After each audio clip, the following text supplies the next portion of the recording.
আজকে যে নরকের কথা বলবো তার নাম হচ্ছে অন্ধকূপম বা অন্ধকূপ। ভগবানের সৃষ্টির মধ্যে মশা, ছারপোকা এরকম অনেক ধরনের প্রাণী রয়েছে, নিম্ন স্তরের প্রাণী রয়েছে, যারা মানুষ এবং অন্যান্য প্রাণীদের রক্ত খেয়ে জীবন ধারণ করে।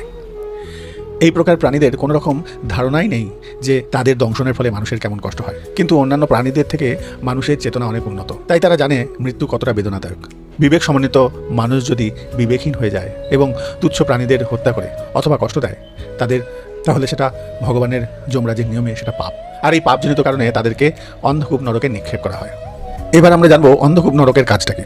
অন্ধকূপ নরকে যেসব মানুষ এই মশা, মাছি, ছারপোকা, এই ছোটো ছোটো প্রাণীদের, নিম্ন স্তরের প্রাণীদের হত্যা করে এবং তার মধ্যে যত রকম নিম্ন স্তরের অসহায় নিরীহ প্রাণীদের হত্যা করে, তাদেরকে যমলোকে সেই সব প্রাণীরাই আবার উৎপীড়ন দেয়, কষ্ট দেয়, যন্ত্রণা দেয়। অন্ধকূপ, কূপ মানে হচ্ছে একটা কুয়া, অন্ধকার কুয়া।